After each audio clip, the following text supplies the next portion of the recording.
Hi, hello and welcome to VM Commerce. This is Meenakshi. இன்னைக்கு நம்ம இந்த வீடியோவில் 11th standard accountancy unit 7 cash புக்கில் இருந்து எக்ஸசைஸ் ப்ராப்ளம் நம்பர் 6ஓட சொல்யூஷன் பார்க்க போகிறோம். This is the problem given in your textbook page number 149. So 3 column cash book தான் ஜான்ன்றவரோட புக்கில் வந்து ப்ரிப்பேர் பண்ண சொல்லியிருக்கிறாங்க. ஸோ இதில் வந்து ஒவ்வொரு டிரான்சாக்ஷன்ஸாக நம்ம எப்படி போஸ்ட் பண்ணுறதுன்னு பார்த்துடலாம். So format எழுதியாச்சு in the books of John 3 column cash book everything. So see the first transactions cash balance brought forward. So cash பேலன்ஸை நம்ம எடுத்துகிட்டு வந்திருக்கோம். டு பேலன்ஸ் ப்ராட் டவுன் தான். கேஷ் பேலன்ஸ் எப்பயுமே டெபிட் பேலன்ஸ் தான். C bank overdraft brought forward. ஓவர் டிராஃப்ட்னா என்ன மீனிங்னு நம்ம தியரி பார்ட்ஸில் பார்த்துருக்கோம். ஸோ ஓவர் டிராஃப்ட் அப்படிங்கிறது அன்ஃபேவரபிள் பேலன்ஸ். அதாவது ஒரு பேங்க்கில் வந்து நமக்கு சஃபிஷியன்ட் பேலன்ஸ் இல்லைன்னா கூட அந்த பிஸ்னஸ் பர்சனுக்கு லோன் கொடுத்து ஹெல்ப் பண்ணுவாங்க. ஸோ அதுதான் வந்து பேங்க் ஓவர் டிராஃப்ட் அப்படிங்கிறது. ஸோ பேங்க் ஓவர் டிராஃப்ட் அப்படின்னாலே இது வந்து கிரெடிட் பேலன்ஸ். நமக்கு பேங்க் பேலன்ஸே இல்லை, ஓகேவா? கிரெடிட் தான் இருக்குது, பேங்க் ஓவர் டிராஃப்ட் தான் இருக்குது. ஸோ இதை கிரெடிட் சைடு நம்ம என்டர் பண்ணணும். நம்ம ப்ரீவியஸ் ப்ராப்ளமில் பார்த்துருப்போம். ப்ராப்ளம் நம்பர் 5ல் டு பேலன்ஸ் ப்ராட் டவுன்னு போட்டு கேஷ் காலம் பேங்க் காலம் ஒரே இதில் என்டர் பண்ணியிருப்போம்.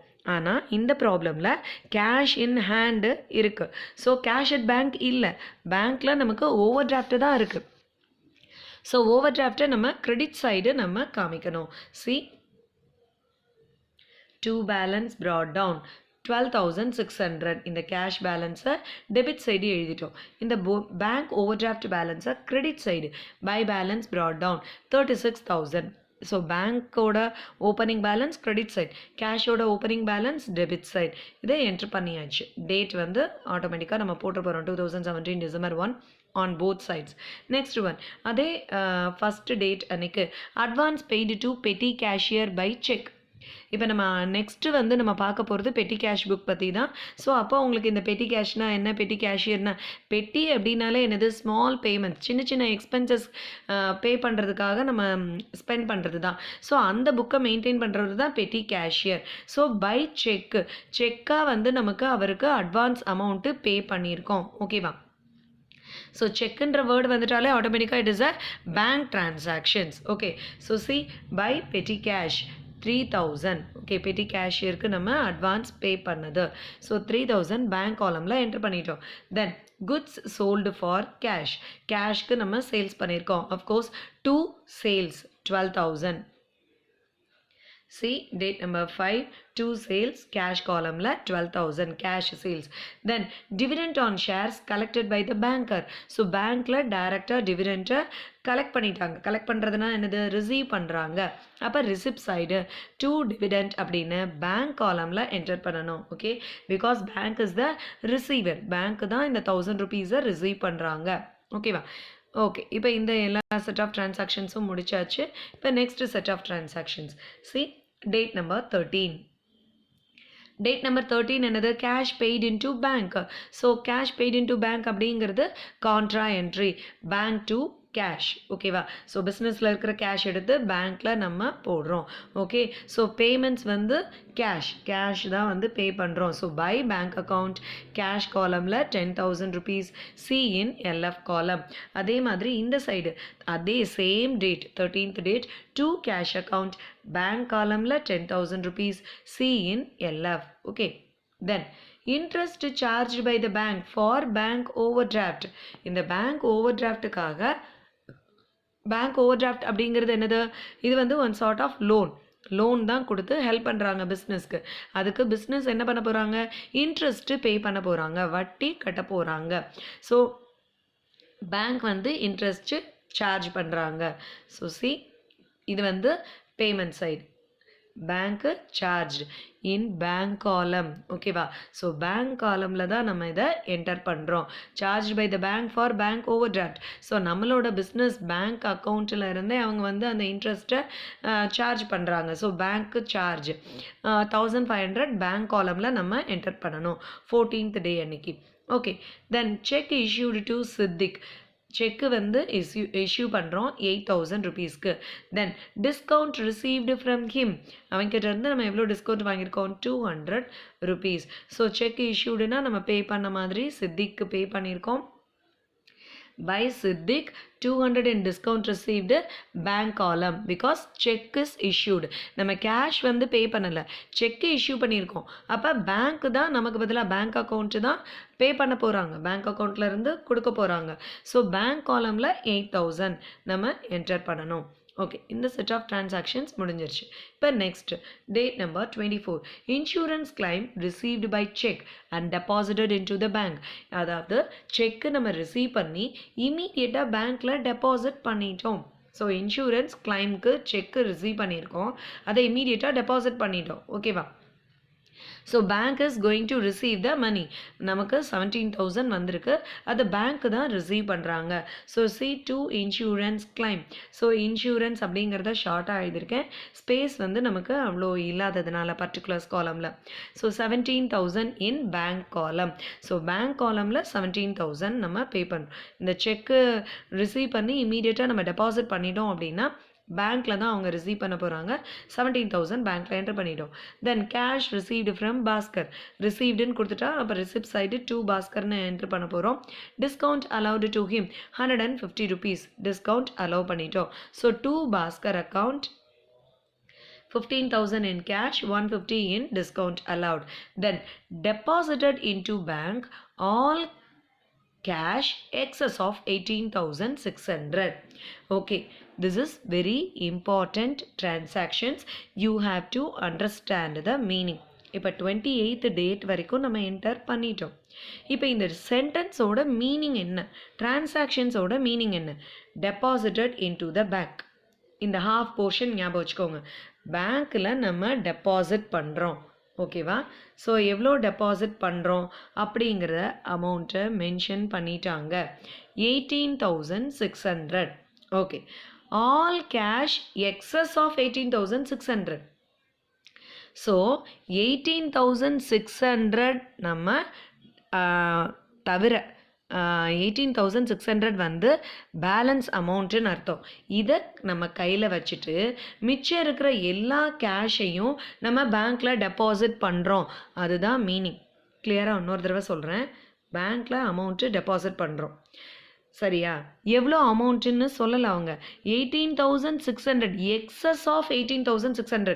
18,600க்கு மேலே எவ்வளோ அமௌண்ட்டு ரிமைனிங் இருக்கோ அது எல்லாத்தையுமே நம்ம டெபாசிட் பண்ணுறோன்னு சொல்கிறாங்க. அப்போ இந்த 18,600ன்னு என்ன தெரியுமா? Balance carried out. அதாவது நம்ம கையில் வச்சிருக்கிற போகிற கேஷ். இந்த 18,600 பிஸ்னஸ் வந்து கையில் வச்சுக்க போகிறாங்க, ரிமைனிங் ஃபுல்லாத்தையும் பேங்க்கில் டெபாசிட் பண்ணுறாங்க. இதுதான் மீனிங், இந்த டிரான்சாக்ஷனோட meaning. Deposited into the bank, cash deposit பண்ணுறோம். ஆல் கேஷ் எல்லாத்தையுமே, மிச்சம் எல்லாத்தையுமே, எக்ஸஸ் ஆஃப் 18,600. நீ கையில் பிஸ்னஸில் 18,600 வச்சுக்கோ. க்ளோசிங் பேலன்ஸாக கேஷ் இன் ஹேண்ட் நம்ம பேலன்ஸ் கேரிடவுன்னு போடுறோம்ல, எப்பயுமே நம்ம பேலன்ஸ் கேரிடவுனை தான் நம்ம கண்டுபிடிப்போம். டிஃப்ரென்ஸ் அமௌண்ட்டாக டெபிட் காலமை கிரெடிட் காலமை டோட்டல் பண்ணி எவ்வளோ டிஃப்ரென்ஸ் அமௌண்ட் வருது அப்படின்றத நம்ம ஃபைண்ட் அவுட் பண்ணுவோம். ஆனால் இந்த டிஃப்ரெண்ட் அமௌண்ட்டை இங்கே கொடுத்துட்டாங்க, மென்ஷன் பண்ணிட்டாங்க. 18,600 தான் பேலன்ஸு இருக்க போகுது. ஸோ அந்த பேலன்ஸ் போக ரிமைனிங் எல்லாத்தையுமே அவங்க டெபாசிட் பண்ணிட்டாங்க பேங்க்கில். இதுதான் மீனிங். இப்போ நீ நெக்ஸ்ட்டு என்ன பண்ண போகிறோம் அப்படின்னா, deposited into bank all cash excess of 18,600. இங்கே நான் ஒரு லைனு கேப் விட்டுருக்கேன். ஓகே, ஸோ நம்ம பை பேலன்ஸ் கேரிடவுன், கேஷ் பேலன்ஸ் அப்படின்னாலே கிரெடிட் சைடு தான் கேரிடவுன் வரப்போகுது. ஓகேவா? டெபிட் பேலன்ஸ் தான். அப்போ நம்ம பை பேலன்ஸ் கேரிடவுன் 18,600. எப்பயுமே இதுதான் ஆன்சராக வரும். ஆனால் இப்போ ஆன்சரை கையில் கொடுத்துட்டாங்க. இப்போ என்ன சொல்கிறாங்க, பேலன்ஸ் நம்ம மறுபடியும் அஸ் யூஷுவல் கண்டுபிடிக்கணும். 12,000 ப்ளஸ் இந்த 3 அமௌண்ட்டையும் டோட்டல் பண்ணுவோம். 12,600 ப்ளஸ் 12,000 24,600 ப்ளஸ் 15,000. ஓகேவா? ஸோ 39,600. இப்போ பாருங்கள் நம்ம எப்படி பேலன்ஸ் கண்டுபிடிக்கிறோம் அப்படின்னு. 39,600 மைனஸ் இந்த 18,600 மைனஸ் பண்ணுங்க. ஓகேவா? எக்ஸஸ் ஆஃப் கேஷ், இந்த 18,600 போக ரிமைனிங் எவ்வளோ கேஷ் இருக்கோ அவ்வளோவத்தையும் நம்ம டெபாசிட் பண்ணுறோம். 1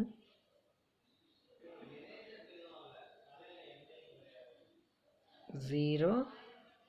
ஸோ சாரி, இந்த இதையும் டெபிட் காலம் கிரெடிட் காலம் எல்லாத்தையும் நம்ம ஆட் பண்ணுறோம். 28,600 சாரி 18,000 போட்டு நம்ம எப்பயுமே பேலன்ஸ் எப்படி பண்ணுவோம், டெபிட் சைடு டோட்டல் பண்ணுவோம், கிரெடிட் சைடு டோட்டல் பண்ணுவோம். ஸோ இப்போ கிரெடிட் சைடு டோட்டல் பண்ணால் 28,600 வருது. 11,000 பேலன்ஸ் அமௌண்ட் நம்ம அஸ் யூஷுவலாக பேலன்ஸ் கண்டுபிடிக்கிற மாதிரி. ஓகேவா? ஸோ இந்த 18,600 தான் பேலன்ஸ் கேரி டவுன் அப்படின்ற மீனிங். இப்போ 11,000 பேலன்ஸ் வருது. இந்த 11,000 எல்லாத்தையுமே பேங்க்கில் டெபாசிட் பண்ணுறோம். ஓகே, சி பேங்க்கில் டெபாசிட் பண்ணுறதுக்கு என்ன entry, bank account debit to cash account. Okay, இதுதான் பேங்க்கில் டெபாசிட் பண்ணும்போது வர என்ட்ரி. இது என்ன entry, contra entry. Okay, bank to cash அப்படின்னா கான்ட்ரா என்ட்ரி. ஓகே, ஸோ பிஸ்னஸில் இருக்கிற கேஷ் எடுத்து பேங்க்கில் டெபாசிட் பண்ண போகிறோம். ஸோ பேங்க் டு கேஷ்னா by bank to cash. C by bank to cash. So to கேஷ்ன்னு எழுதும்போது பேங்க்கில் 11,000, பை பேங்க்குன்னு எழுதும்போது கேஷில் 11,000. ஓகேவா? கேஷ் வந்து பிஸ்னஸ் பே பண்ணுறாங்க, பேங்க் வந்து ரிசீவ் பண்ணுறாங்க.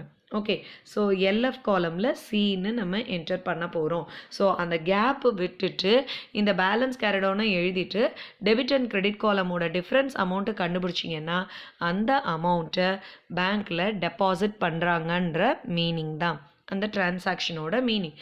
இப்போ எல்லாமே நம்ம ஃபினிஷ் பண்ணிட்டோம். இப்போ கேஷ் காலம் என்ன ஆயிடுச்சு, டோட்டல் பண்ணிட்டோம். இங்கே டிஸ்கவுண்ட் அலோடு வந்து 150 rupees. ஓகே, இங்கே டிஸ்கவுண்ட் ரிசீவ்டு வந்து 200. ஸோ ரெண்டு சைடும் டோட்டல் 39,600. இப்போ பேங்க் டு கேஷ் என்ட்ரி போட்டுட்டோம். ஏற்கனவே வந்து பேலன்ஸ் கேரடவுன் ப்ராப்ளம்லேயே கொடுத்துட்டாங்க, என்ட்ரு பண்ணியாச்சு. கேஷ் காலம் க்ளோஸ்டு. இப்போ பேங்க் காலம் நம்ம க்ளோஸ் பண்ணணும். ஓகேவா?